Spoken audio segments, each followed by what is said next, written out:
கோவில் சொத்து விவரங்களை ஆன்லைனில் பதிவேற்றாதது ஏன் என அறநிலைத்துறைக்கு சென்னை உயர்நீதிமன்றம் சரமாரியாக கேள்வியை முன்வைத்திருக்கிறது.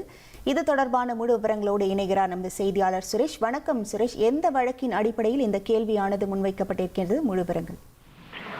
வணக்கம். தமிழகத்தில் உள்ள கோயில்கள் தொடர்பான டெண்டர்கள், ஒப்பந்தங்கள், அதன் கோயில்களுக்கு சொந்தமான நிலங்கள், சொத்துக்கள் தொடர்பான பதிவேடுகளை தகவல் உரிமை சட்டத்தின்படி இந்து சமய அறநிலையத்துறை இணையதளத்தில் வெளியிட உத்தரவிட வேண்டும் என்ற கோரிக்கையுடன் சென்னையைச் சேர்ந்த TR ரமேஷ் என்பவர் உயர்நீதிமன்றத்தில் வழக்கு தாக்கல் செய்திருந்தார். இந்த வழக்கு நீதிபதி லட்சுமி நாராயணன் முன்பு விசாரணைக்கு வந்தபோது இந்து சமய அறநிலையத்துறை தரப்பில் ஆஜரான சிறப்பு அரசு பிளீடர் அருண் நடராஜன் கோவில் சொத்துக்கள் தொடர்பான இந்த ஆவணங்களை பதிவேற்றம் செய்தால் அதுல சைபர் குற்ற மூலமாக முறைகேடு நடப்பதற்கான வாய்ப்பு உள்ளது என்றும், ஏற்கனவே வருவாய்த்துறையினுடைய தமிழ் நிலம் என்ற இணையதளத்தில் நிலத்தினுடைய அனைத்து விவரங்களும் இருக்கிறது. அதாவது கோயில்கள் சொந்தமான நிலங்கள், சொத்துக்கள் குறித்த விவரங்கள் அந்த இணையதளத்தில் இருக்கிறது என்று சுட்டிக்காட்டினார்.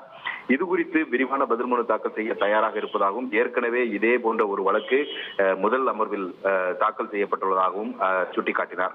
அப்போது குறுக்கிட்ட நீதிபதி லட்சுமி நாராயணன், கோவில்களின் சொத்து விவரங்கள், தணிக்கை கணக்கு விவரங்களை ஆன்லைனில் பதிவேற்றம் செய்ய என்ன தயக்கம் என்று அறநிலையத்துறைக்கு கேள்வி எழுப்பினார். அது மட்டுமல்லாமல் இதற்கு அறநிலையத்துறையிடம் போதுமான நிதி இல்லையா, கோவில் சொத்து விவரங்களை ஆன்லைனில் வெளியிட நீதிமன்றம் பல்வேறு உத்தரவுகளை பிறப்பித்தும் இதுவரை ஏன் பதிவேற்றம் செய்யப்படவில்லை என்ற சரமாரியாக கேள்விகளை நீதிபதி எழுப்பினார்.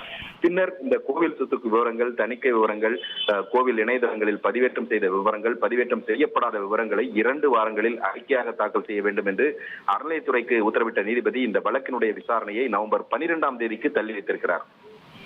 உங்கள் விவரங்களுக்கு நன்றி சுரேஷ்.